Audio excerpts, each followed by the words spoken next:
Hey you guys, welcome to my channel. My name is Angie. I hope you're having an awesome day. Thank you so much for being here. So today we're gonna be talking all about Fenty and her new foundation. So if you're gonna see my thoughts on it, first impressions and review, please keep on watching. Alright guys, so I know this may be weird. This isn't the first time that I upload this up on my channel, but to be honest, I wasn't happy with the quality of the last video. I think that you couldn't appreciate how everything was blending and the lighting wasn't as great as I wanted it to be.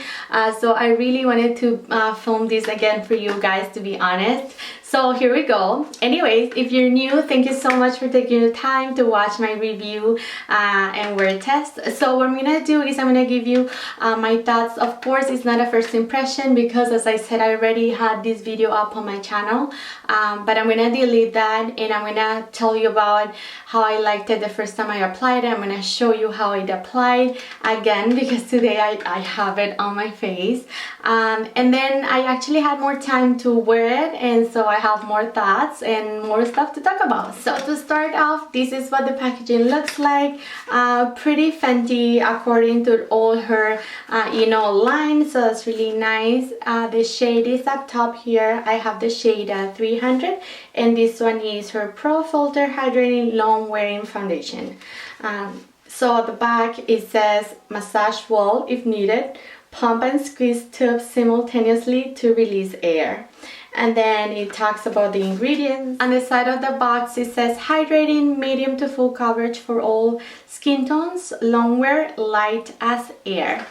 So that's all that is on the packaging. Open it up, you get a squeeze tube, which is actually really nice to travel. You're not worrying about breaking your foundation, but it has a pump, so it's really nice. Standard packaging. I like the packaging. I think it's really sleek. It's nice. So reading off of her website, it says a first of its kind hydrating longwear foundation that delivers it all with comfortable medium to full coverage, serious staying power and natural finish, perfect for normal to dry skin. So it doesn't cater oily skin, only normal and dry. In all groundbreaking 50 shades. So they again came out with this 50 shades that they did for the first one. Each shade from that one should correspond to this one. So if you're 200 on that one, you'll be the same for this one. I am. So again, I picked up shade 300, which was the same as the first one. The first foundation, to be honest, I had to return. I really didn't like it that much. I thought it was too matte on my skin. I have combo skin, but sometimes I tend to be more normal. So I thought it was too cakey for me. I didn't really like it. So whenever they decided to come out with a hydrating one, I was really excited, and that's why I picked it up. So on her website also says natural finish that lets skin look like skin. So natural, not dewy, like your skin had a drink of water. So the main ingredient to this foundation is grapeseed oil and hyaluronate to give skin a nourishing hydration it needs to stay comfortable all day. Longwear coverage and hydration. It says humidity resistant formula that easily builds to medium to full.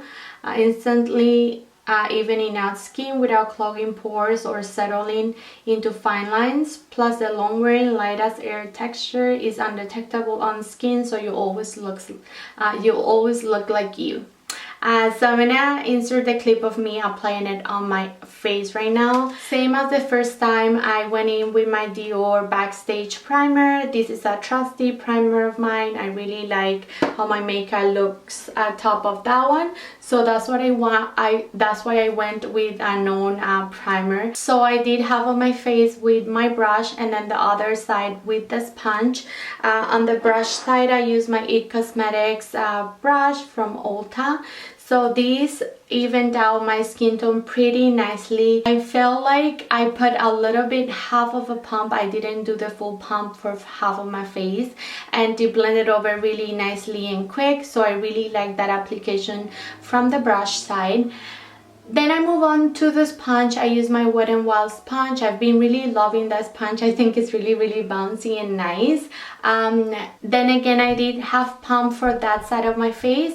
I felt that it gave me the same amount of coverage for each, and I liked, I don't know, I don't really have a preference. I guess if you're in a rush, you can use your brush, or if you don't have time to wet your sponge, you know, something like that. But I don't really have a preference. I think they both look okay, and you're gonna be able to see that it looks about the same. So I felt like both the sponge and the brush give me the same amount of coverage. I didn't prefer one over the other one. I think it was standard. So that's that. Alright guys, so next I'm gonna actually apply my old clips from the other video. That was the wear test I did at that time. So you're gonna be able to see a 5-hour wear test, and then almost 12 hours. So at the end of the night, I'm gonna insert those clips right now. Hey guys, so this is my first check-in. I wanted to pop up here and show you what everything was looking like in some natural lighting. So I think it looks pretty good, to be honest. It is around 3:30, so it's been a couple of hours, more than a couple of hours, and it's looking pretty good. It's just settling into my smile lines, to be honest, but most foundations do, especially if they claim to be hydrating. But other than that, I don't see any oil sticking through, not even on my nose, forehead, nothing like that. I do have combo skin, and usually my nose and T-zone get really oily. Sometimes it doesn't. My skin does what it wants. But yeah, this is what it's looking like. I just wanted to pop up here and do my first check-in. So I'm gonna see you in my next one. Bye. Hey guys, okay, so I'm back. It is about 11:30 at night, so it's been 12 hours since I put on this foundation. Sorry, I'm sort of like whispering. It's just the kids are already sleeping. So this is what everything is looking like. I think it's looking really good, to be honest. It settled on my smile lines a little bit throughout the day, but I think, you know, it resolved quickly. Everything is looking really nicely. I was outside all day doing things. My T-zone didn't get oily at all. I think it was a good combo with the primer, the DIOR primer. So yeah, you guys, I think I give this foundation a thumbs up. Okay guys, so and then to give you my final thoughts on the foundation. I wore this foundation for over 4 or 5 times. Most of the times I've been wearing my DIOR. The only time I didn't wear my DIOR primer was yesterday, and I actually didn't wear any primer, just my moisturizer underneath the foundation. And then I set it, I usually set with a mattifying powder. As I said, I have combo skin, so my T-zone usually gets oily. But yesterday, surprisingly, I didn't set with my Pretty Vulgar. I set it with the Charlotte Tilbury powder. This is a hydrating powder, and I have to say I did look more oily and like dewier than usual.